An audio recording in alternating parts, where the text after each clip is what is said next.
covered with microphones, and it was a lot more less sophisticated, I'd say, in those days. And so, and on a few occasions, he like ripped them all off, threw them off. You think you've captured me with these microphones. Anyway, mostly he was very tolerant of us, so we could record him and film him also, and that has left us with a great wealth of spiritual knowledge from his talks.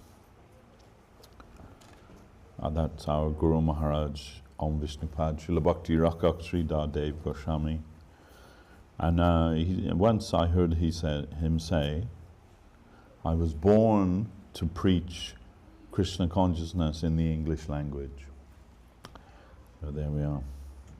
And I'm sure anyone who's read the books that have been compiled from his talks will testify to that being true. A very poetic and heart-captivating style. And he had a great ability, capacity to take very difficult spiritual, complex ideas and render them into very simple English so that they were understandable by everybody.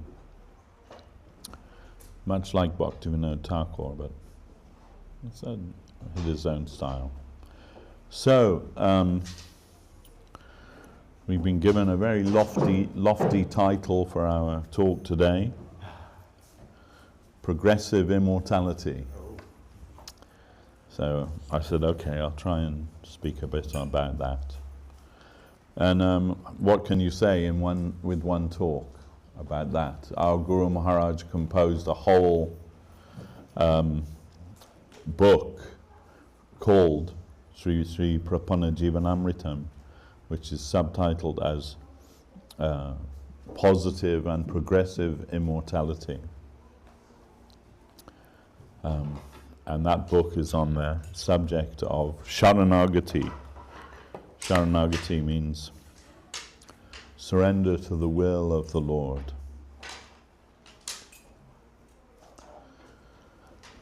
So,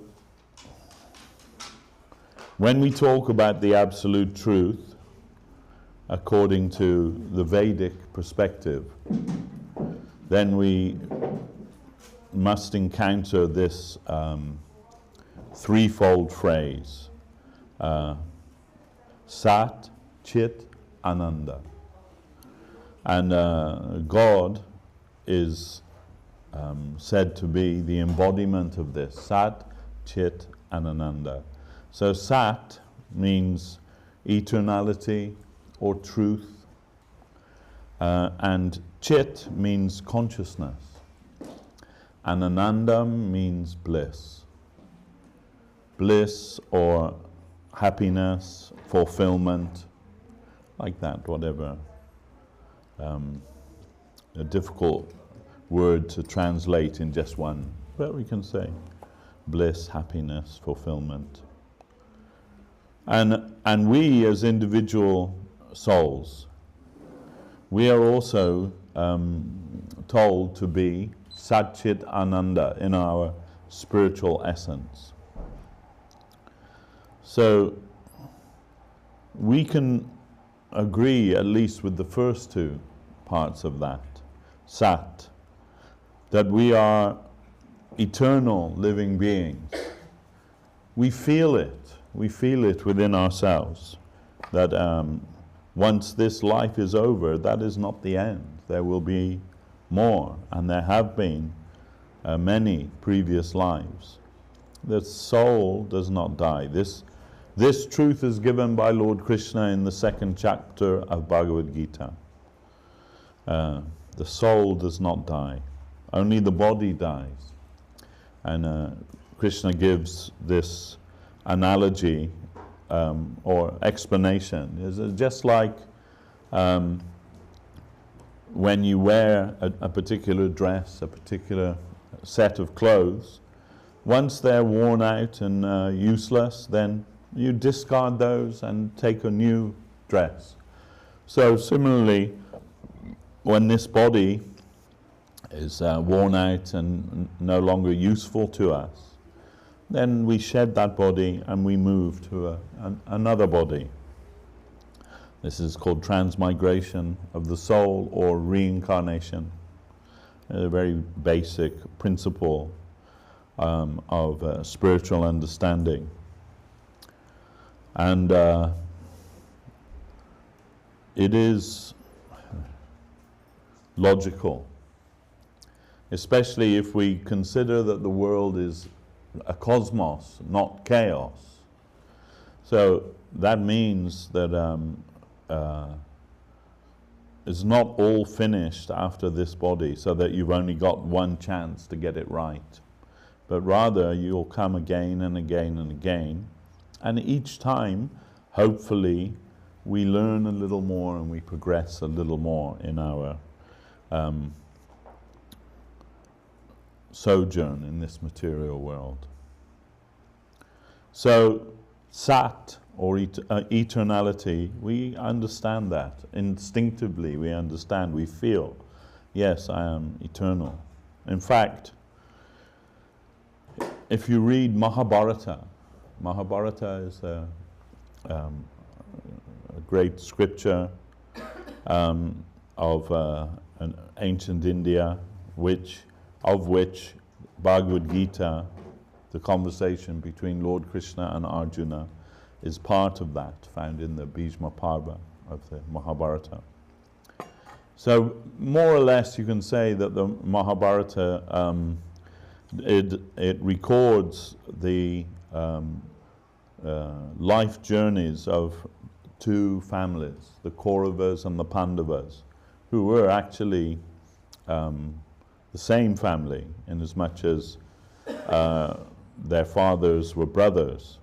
The Kauravas' father, Dhritarashtra, and the Pandava fathers, Pandu. So anyway, as that progresses, in amongst that, there is a tale of what's become known as the Lake of Death. The Lake of Death. So while the Pandavas were wandering through the forests, they could not find any water. So Yudhisthira, the eldest, he sent his brothers one by one to go and find water. And none of them returned. And so then finally he himself had to go to search out the water. And he found a lake, the same lake that all the other brothers had discovered. But guarding that lake was, you can say, like mystical being known as a yaksha. And the yaksha told to Yudhisthira, before you can drink from this lake, you have to answer my questions. I have some questions. And he'd given this same proposal to all the other brothers one by one, but they were so thirsty that they ignored him, and they drank the water, and they fell down as if dead. So when Yudhisthira arrived, his 4 brothers lying on the ground, apparently dead, and the yaksha saying, you must answer my questions. And Yudhisthira, being very wise and learned person, he submitted, yes, I'll answer those questions. It turns out that that yaksha was actually Yudhisthira's father, Jamaraj, celestial father, Jamaraj, who's also considered as one of the authorities, universal authorities on spiritual life. He wants to understand what is Yudhisthira's idea or understanding of the absolute truth. So he asked him 100 questions. And amongst those questions, and they're very informative, very educational for us even today. But one of those questions was, what is amazing? And Yudhisthira Maharaj reply was, what is amazing is that everyone sees their mother, their father, their brother, their sister, everyone, at every moment entering into the jaws of death. Everyone will die, without exception. But we're thinking, not me though, I won't die. And we're acting as if we're going to live forever. Or, you know, yes, I'll die, but, you know, not today. So, Yudhisthira said, this is amazing, because it's inevitable for everyone, but nobody's making any preparation for that. So, this is given in also in the Gita.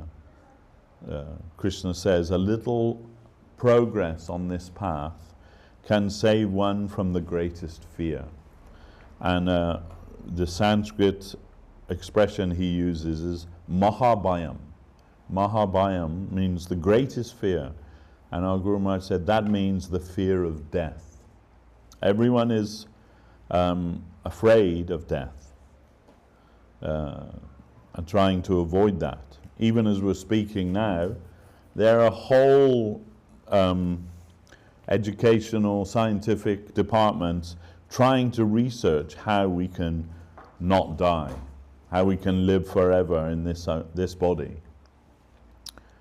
And many people think that's a good idea, but I would say it'd probably be okay for a while, but then at a point you would just be like, somebody kill me now. This world, I've had enough, you know, let me die. Yeah, it's the natural order of things, of course.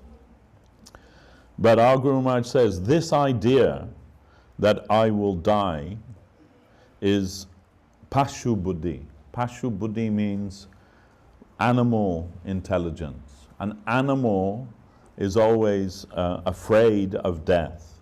And if you think that you will die, that means your consciousness is the same as that of an animal. You will not die.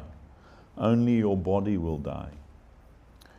So you are eternal, just transmigrating from one body to another, to another, to another.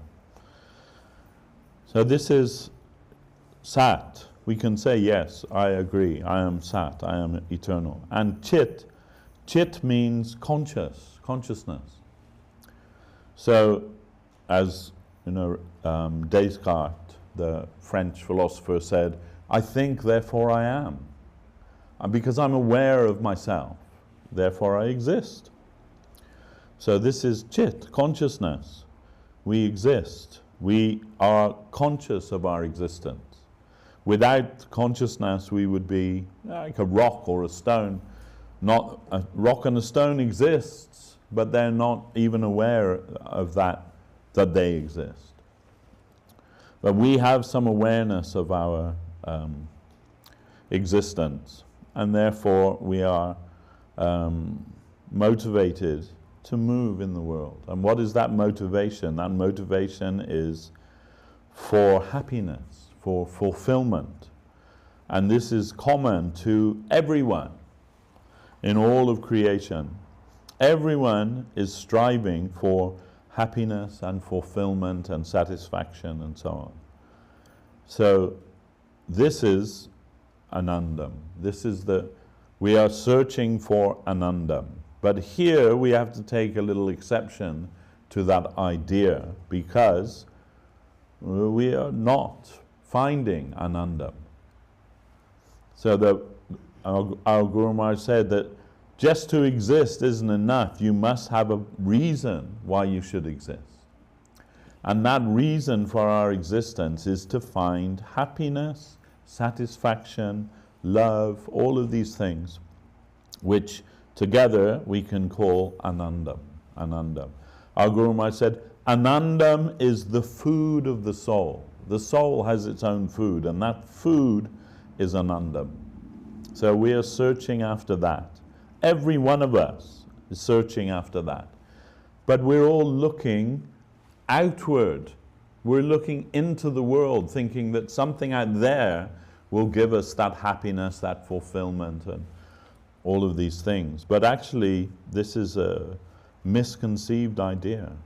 But it's common to everyone. Everybody's doing that. Everybody's thinking, you know, that, okay, well, if I get a good job and I got lots of money and I can buy a nice house and I can buy a nice car and I can buy the huge television and I can buy, you know, I can have a swimming pool, I can have servants, I can have this, I can have that, all of these things. And that will give me happiness. That will equal happiness. And we're taught that from our childhood. We're taught that by our parents, we're taught that by our teachers, we're taught that by the politicians. This is what we're told that we should be striving for. Wealth and independence equals happiness. But it's actually not true.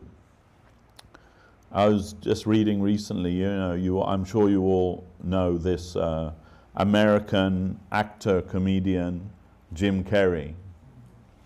And he's a man who's successful in his life.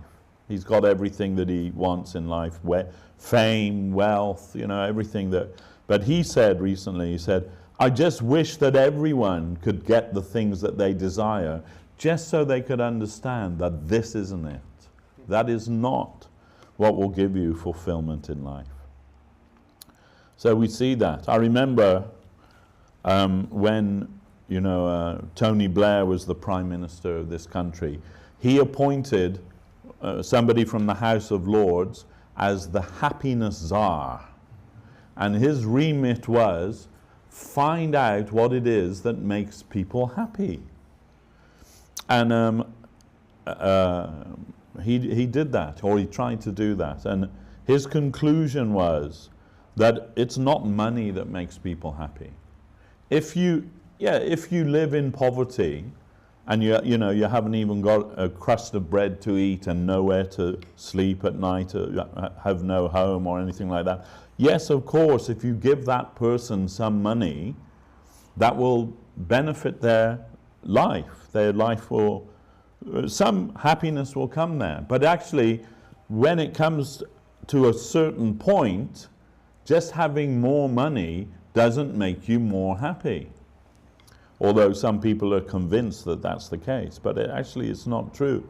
As our Guru Srila A.C. Bhaktivedanta Swami Maharaj Prabhupada said, you may be Rockefeller, but in the morning you can still only eat 2 pieces of toast and drink 1 cup of coffee. Just by having, you know, unlimited wealth doesn't give you an unlimited capacity to enjoy. So, you know, this was something of a revelation, I think, to many people.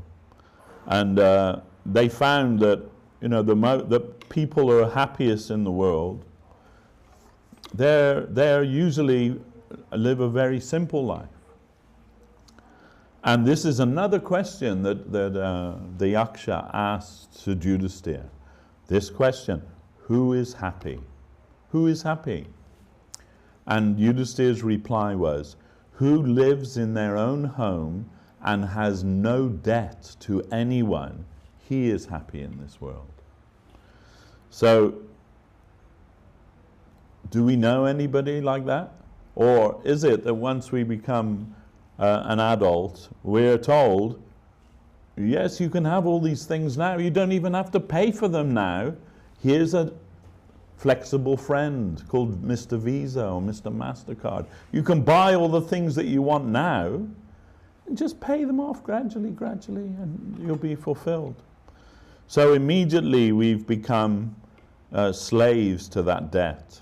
You know, maybe some of you know this. You know, they call him the money-saving expert, Martin Lewis. And he said recently, if you have a credit card and you owe like £3,000 on that credit card and you just pay off the minimum every month because of the compound interest, it'll take you over 40 years to pay that off. So, you know, those things that you bought with that credit card, they're all gone. They're long gone. Can't even remember them. But still, 40 years later, you're still paying it off. So, you know, then it's a kind of a trick, right, from the financial institutions to make us their slaves. And we all go for it, don't we? We all go, well, you know, I really want that. Haven't got the money now, but I've got this credit card. Let me do it. Just this once, I'll just do it. You know, I keep it for an emergency. I just do that. And before you know it, you know, right up to the limit on it, isn't it? Oh, what can we do? We'll get another one from somewhere else. So, you know, I think the only people that should have credit cards is, like my mother. She's the only person I know that should have a credit card, because she pays it off every month, the whole thing, you know, like, otherwise she doesn't use it. But who does that, you know? Anyway, that's to one side. That what is it that makes us happy? And so Yudhisthira Maharaj says, if you live in your own home and you have no debt to anyone, then you are happy. There's all of this debt and all of these things, and not just financial debt, but what we owe to others in our life is a big cause of anxiety for us.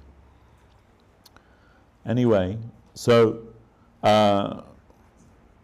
and we're told as well, you know, this kind of idea that if you work hard, you can get anything that you desire. As long as you work hard and you know, are diligent, you can get all of your desires can be fulfilled.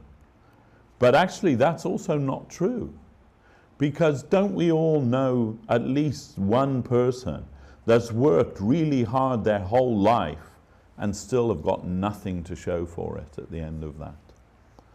Maybe it's myself, you know, maybe. But I think all of us recognize that, that there are people who've strived really hard their whole life and have nothing to show for that at the end. So that's also another myth, you know, because actually at the same time we all know somebody who doesn't seem to do anything and gets everything handed to them on a plate, don't we? We all know somebody like that. So why is that? Of course it's because of karma, because of what we've done in our past lives or even in this life. Now we're reaping the result of that, good or bad. So this is, you know, Newton's, I think, fourth law is that for every action there's an equal and opposite reaction. It's a law of physics, but it also explains very nicely the law of karma. What you give out, that will come back to you, is guaranteed. And our Param Guru, Srila Bhaktisiddhanta Saraswati, he said, your karma is already settled. What is coming to you, how much pleasure and how much pain is coming to you in your life, it's already written. It's already written from your previous lives. There's nothing you can do to stop it happening, and there's nothing you can do to make it happen either. So then don't give your time for that. Utilize your time rather for discovering your inner life, your spiritual life, because that's where you will find the seat of Anandam. It is already within you. It's already there. It's already part of who you are. It's just that we're just always looking externally, looking in the wrong place. We need to go within and look at ourselves within. Cultivate our inner self, our spiritual self. So this is the proposal of Krishna consciousness, that you can reach your highest spiritual potential simply by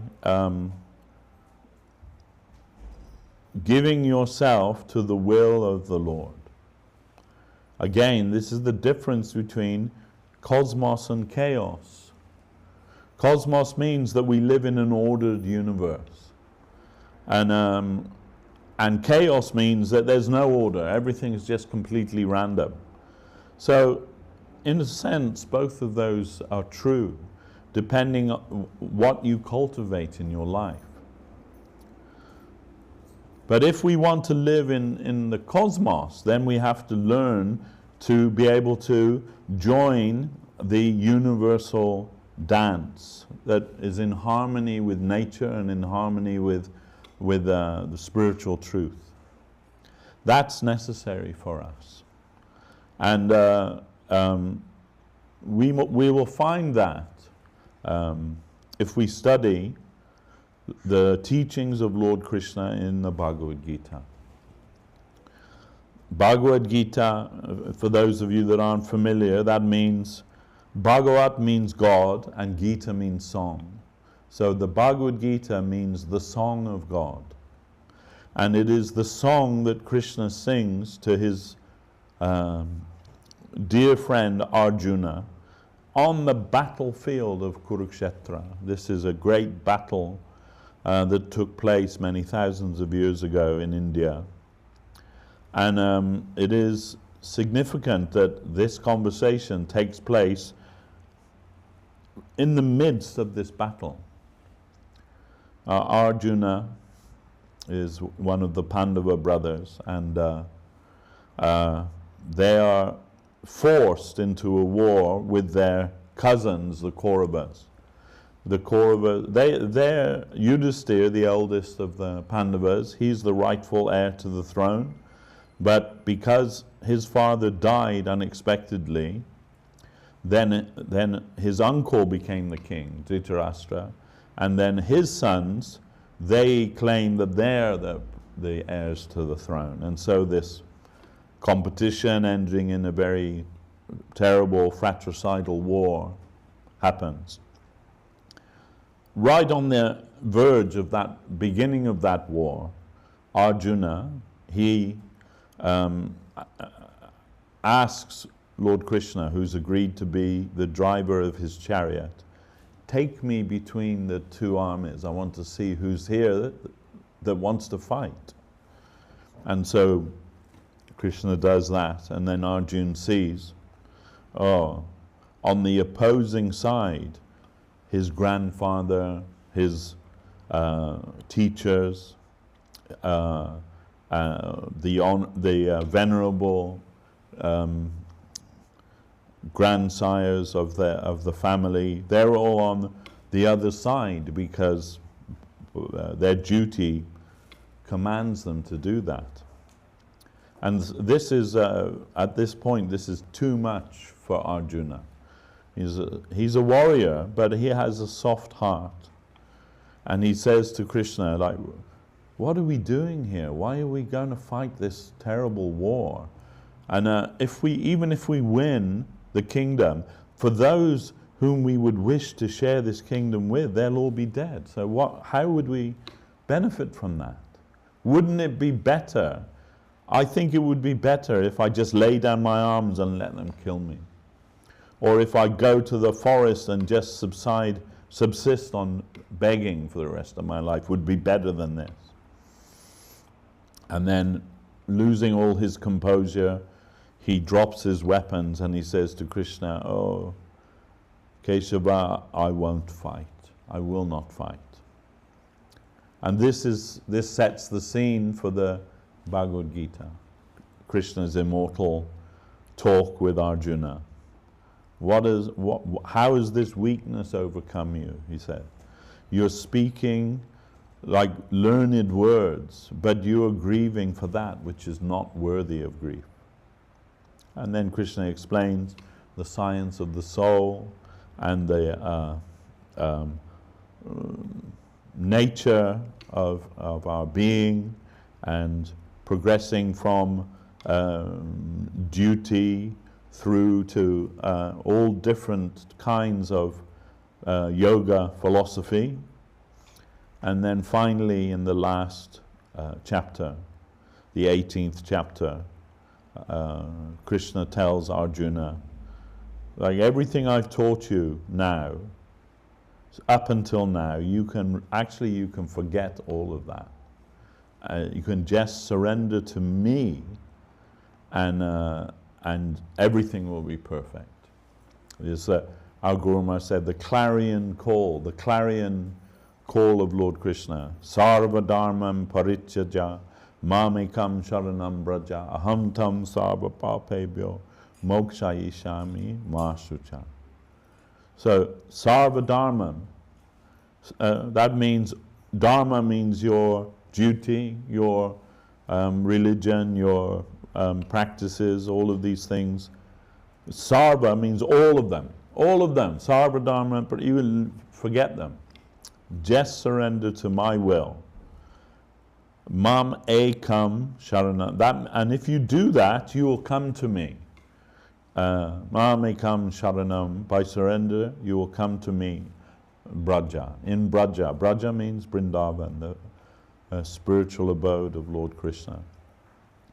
And don't think that by abandoning your duty to this world that you will become overwhelmed by sin, because I will absolve you of all of that. Do not fear. And in the same chapter, my favorite verse of the Gita, Manmana bhava mad bhakto madhyaji mam namaskuro mami vaisyasi satyam te pratijani priyoshime. Krishna tells this to Arjuna twice, slightly different, but more or less the same. In the 9th chapter, and then again in the 18th chapter. Manmana bhava mad bhakto. He says, I am the supreme God of all gods. Give your heart and give your mind, give everything, surrender that to me. Bow down to me, become my devotee, and surely you will come to me.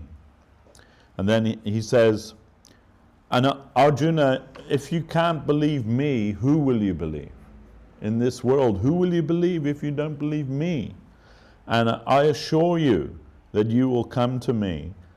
And I promise you this because you are priyoshime. Priyoshime means you're very dear to me. And so we may say, oh yes, of course, Arjuna is his bosom friend. Then of course he's dear to him. But in the context of the Bhagavad Gita, Arjuna is our proxy. He's asking Krishna all of the questions that we should be asking. And Krishna is giving the answer, not just for the benefit of Arjuna, but for the benefit of everyone, of the whole world. And that's why Bhagavad Gita is still relevant today, 5,000 years after it was spoken, and still captivates the hearts and minds of great thinkers. Einstein, Thoreau, Emerson, so many studied Bhagavad Gita. And still today, the Bhagavad Gita shines as one of the greatest theological treatises ever composed. And this is Krishna's advice. And Krishna says to Arjuna, I am the cause of everything. Everything is coming from me, existing in me, and eventually comes into me. But at the same time, although I am the supreme absolute truth, I'm your friend. I'm friendly to you all. He's telling that to us. I may be everything, I may be the cause of everything, but that absolute truth isn't an impersonal absolute. It's a person, the supreme person. Lord Krishna is the supreme person, and he is all love. He has not even an iota of any kind of malice within his nature. All love. You know, our Guru Maharaj said he's the ultimate autocrat. So when we hear that, autocrat, we become a little bit afraid, because generally, in the history of the world, most autocrats are also despots, aren't they? And so, you know, we're a little cautious when we hear that. But in fact, back in the 1930s, one newspaper in India, they wrote an article in there that the Gaudiya Math, which is the institution founded by our Param Guru, they are preaching slavery. They are preaching slavery. And in response to that, our Param Guru, Saraswati Thakur, he replied that service to Lord Krishna represents the highest dignity of mankind, the opposite of slavery. But actually, when the Lord is all good and all love, all sympathy, all harmony, all the benefactor of everyone, then there is no harm to give him that position of the autocrat. Because we say that, right? We think, okay, when we think of slavery, oh, you know, our history has taught us that it's a terrible, repugnant, very bad thing in this world. But also, we're quite happy with, I want to be a slave to love.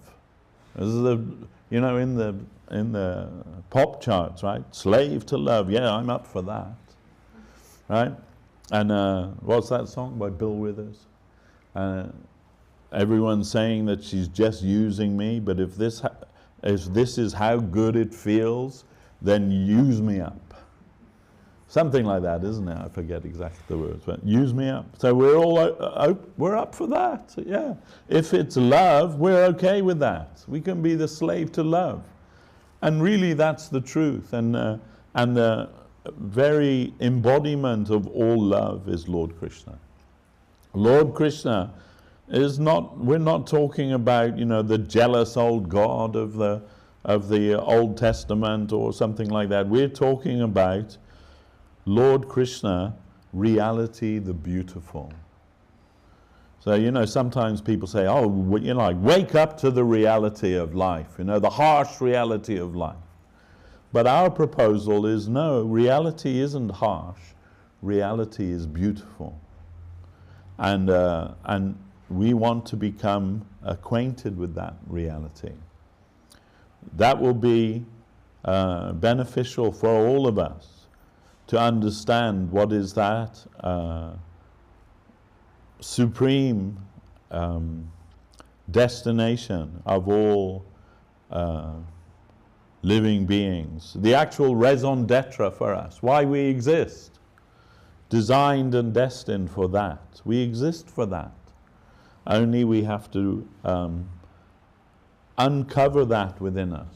So the founder of the Krishna consciousness movement, Sri Chaitanya Dev, 500 years ago, he left only 8 verses of instruction.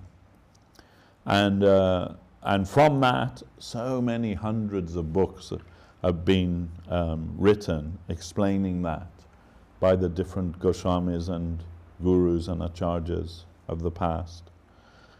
But the first verse of those 8 verses is Cheto Darpana Marjanam. That means that the first effect of chanting the holy names of the Lord is that it uncovers or cleans the mirror of our consciousness.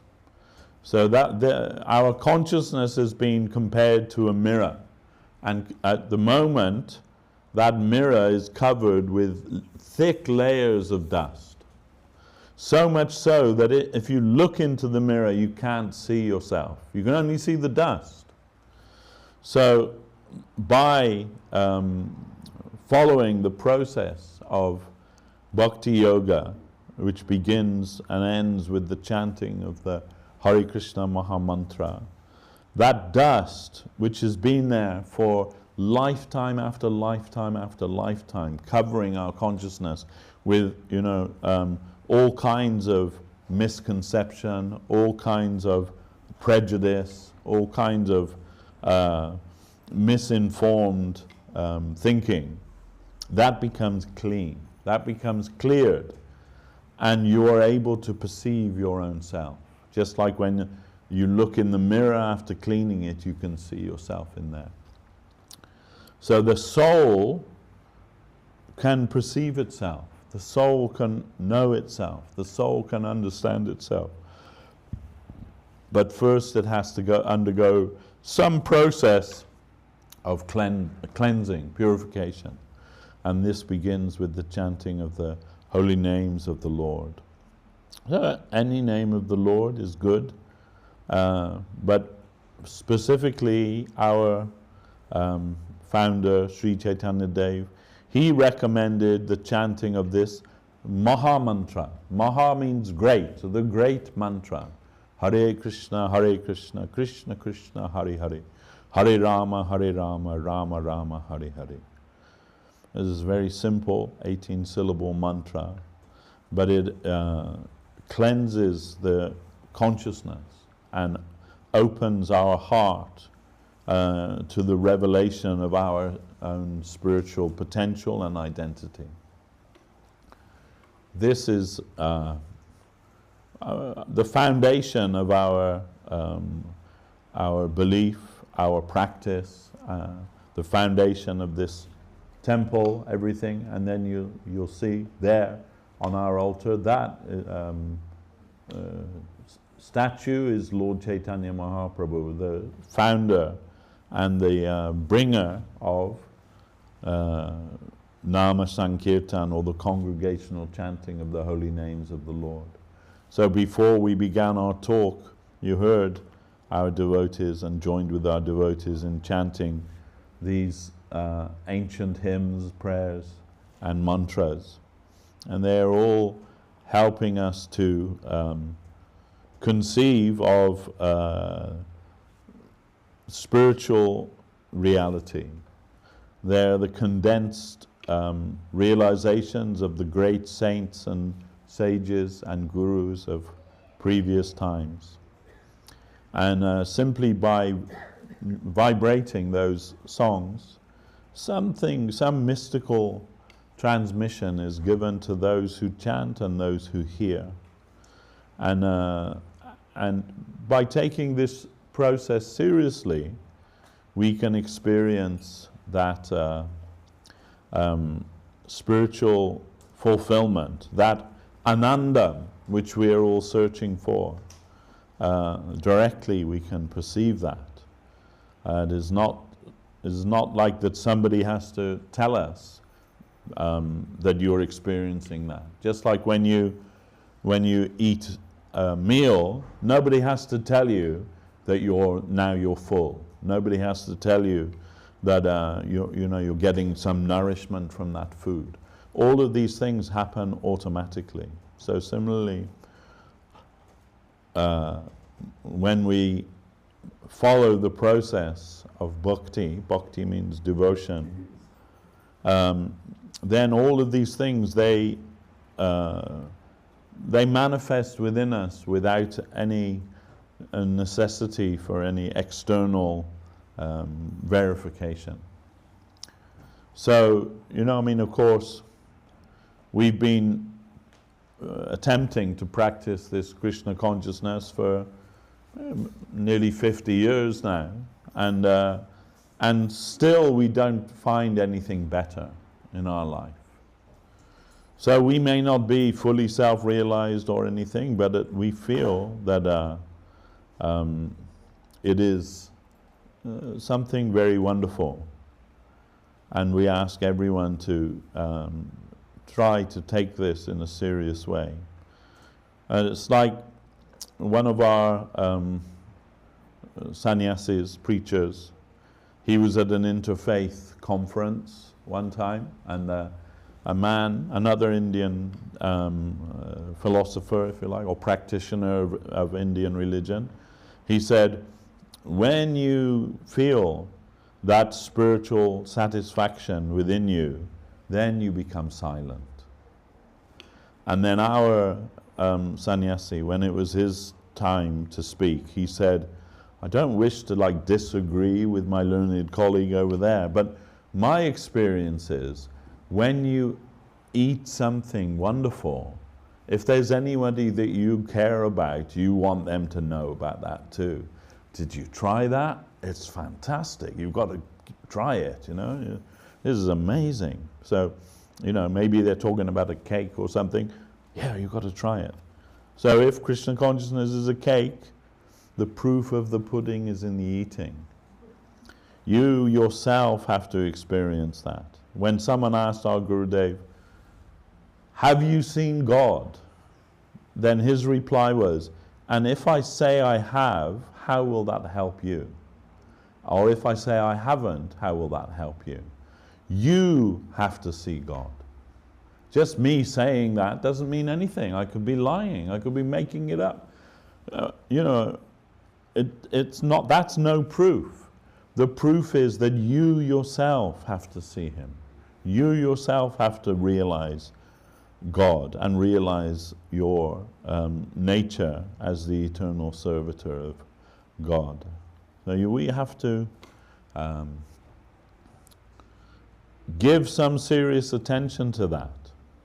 In this world, nobody gets anything without making some kind of sacrifice, right? There's, you know, whatever, let's say somebody decides they want to become a doctor or surgeon or a lawyer or, you know, like, then how many years of their life do they have to dedicate to that? Because they think it's, in the end, it's something worthwhile. So should we think that, that practicing or awakening our spiritual life should demand any less dedication from us than that? This is the most serious thing, the most essential thing, the most crucial thing. So we all have that spiritual potential within us, and we have to try to awaken that. And once it's become awakened, we have to fan that as if it were a small fire. By fanning the fire grows. So we have to try to nurture that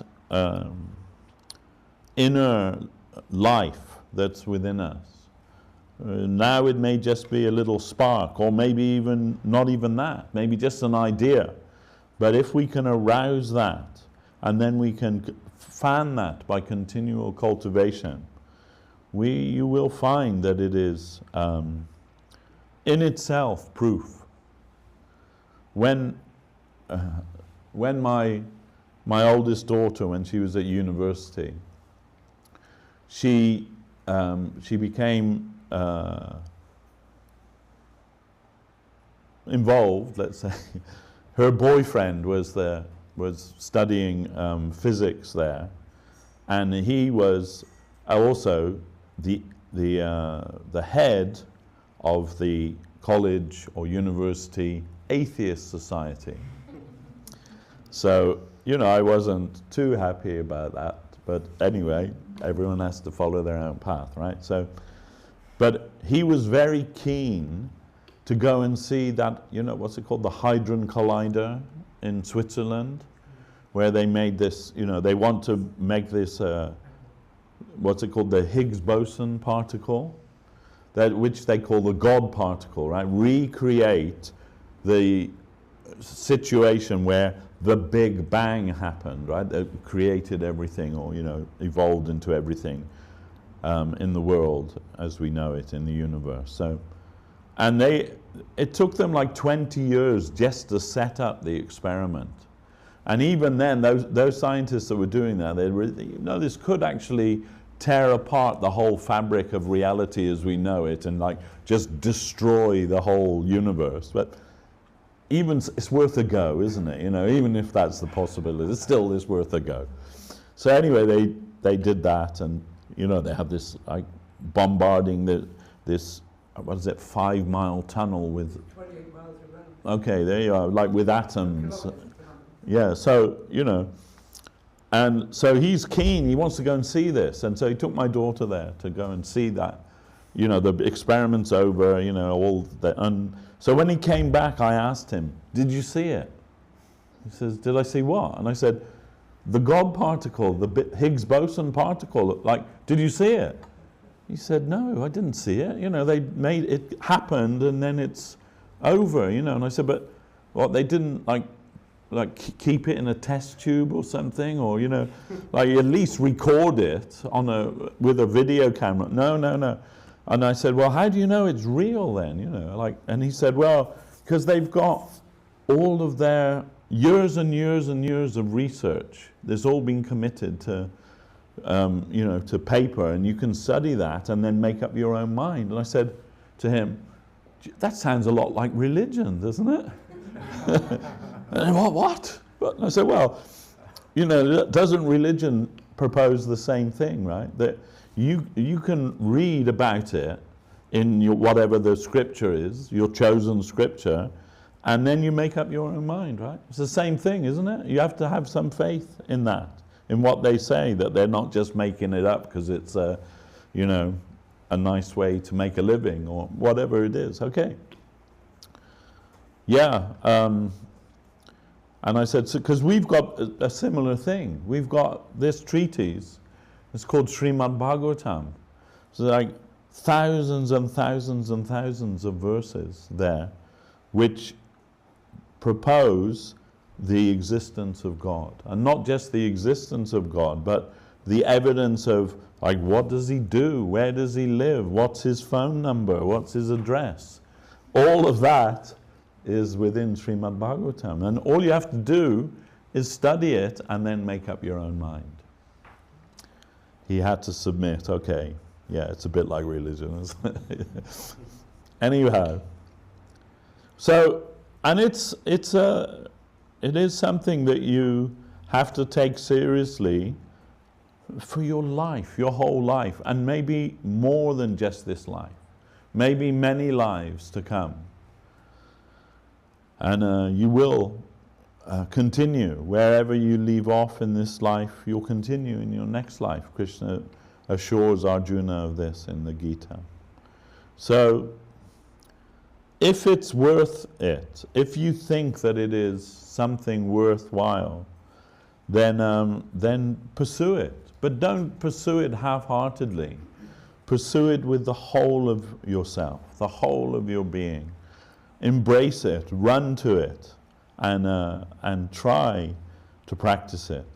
And I can say, you know, like back in the 1960s, 1970s, especially in America, you know, the religion of Krishna consciousness was considered as a mind-bending, brainwashing cult. And they had deprogrammers that would, you know, like capture the devotee and lock them in a room and like make them understand they'd been brainwashed, you know. And one of those deprogrammers, he said, just this repetition of this mantra, you might as well just be chanting Coca-Cola, Coca-Cola. You'll get the same result. But try it, give it a go. See if you can chant Coca-Cola, Coca-Cola just for a few hours. You'll be pulling your hair out. So what to speak of, you know, chanting the Hare Krishna Maha Mantra for the last 50 years? Then I must be really brainwashed, I say, you know. But it is not just a hoax. Our Gurudev said, you know, what is this, you know, this chanting of the Hare Krishna Maha Mantra? If it were just some cheating thing, I would have left it a long time ago. He said, because maybe I can't do anything good for you, but at least I won't do anything bad for you. So if it were just some, you know, hoax or some, you know, cheating thing, I would have left it a long time ago. But the scripture and the saints and the practitioners of ancient times, they have proven that it is true. They have proven that. And we are only trying to walk in their footsteps. They have made that path, and we are just trying to follow their footprints in the sand, if you like. And also, I don't profess that I'm, fully qualified in spiritual realization, but still, after 50 years, I don't find anything else that comes close to it. So really, sincerely, I would like to, ask all of you to at least give some serious consideration to this. And when I met my Gurudev, I remember thinking, okay, so, maybe I'm a little bit stupid, and that if someone has a good enough argument, they can probably convince me of anything. But this man, my Guru Maharaj, he's a genius, and he believes this.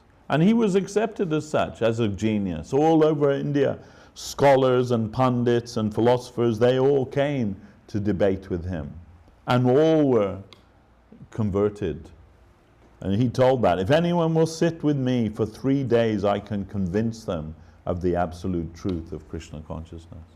And we saw that, we witnessed that. Not only 3 days, sometimes like a few hours. Then okay, whoever I may be, but he is like a completely a genius person. And why would he accept this if it were not so? So,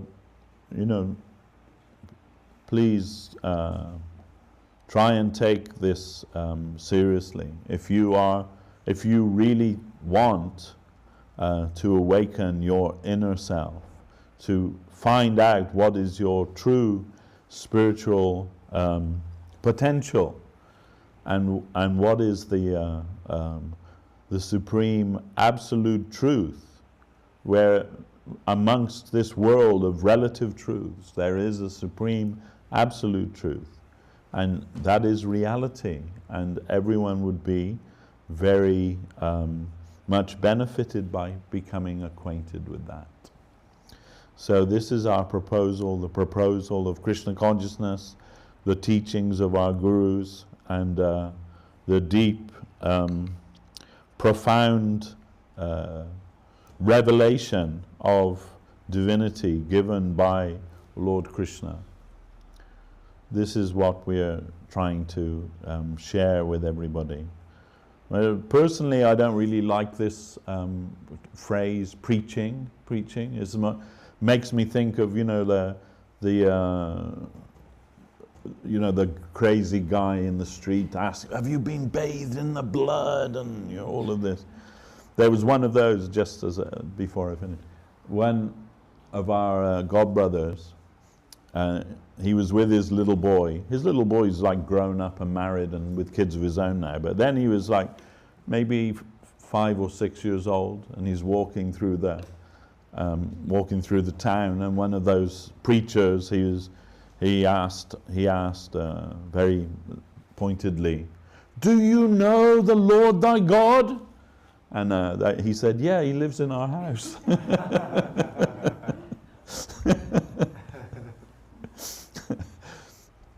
So, So yeah, I'm not really keen on that preaching idea, but more sharing. More that, this tastes so good that, you should have some. You should try it out. You should taste it.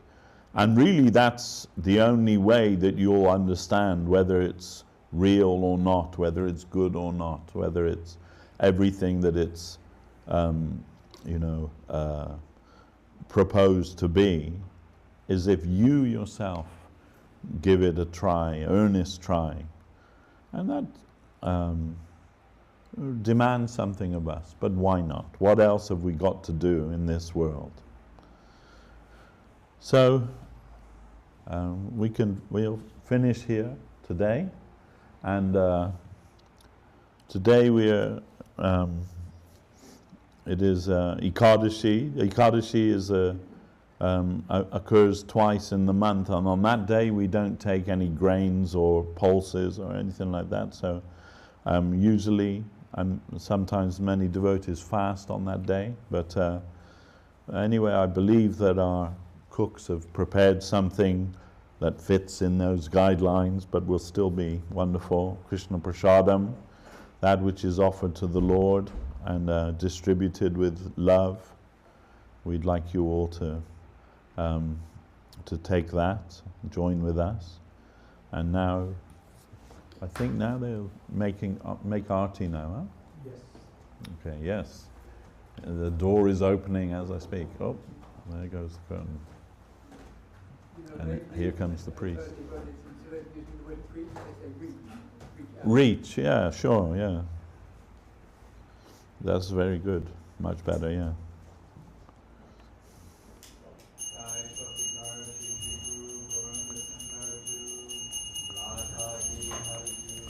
Jai.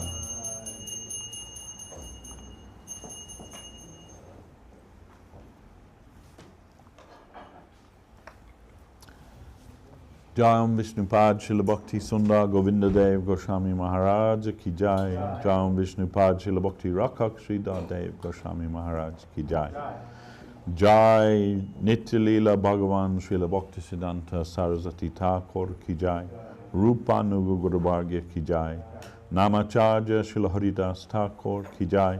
Prem Sikaho Shri Krishna Chaitanya Prabhu Nityananda Sri Advaita Gadadhar Sri Vasadi Sri Gaur Bhakta Brinda Ki Jai. Jai Sri Chaitanya Saraswata Acharya Brinda Ki Jai. Samadvaita Vaishnava Mandali Ki Jai. Ananta Koti Vaishnava Brinda Ki Jai. All the assembled devotees Ki Jai. All the world devotees Ki Jai. Sri Harinam Sankirtan Ki Jai. Nitai Gaura Premanandi Hari Hari.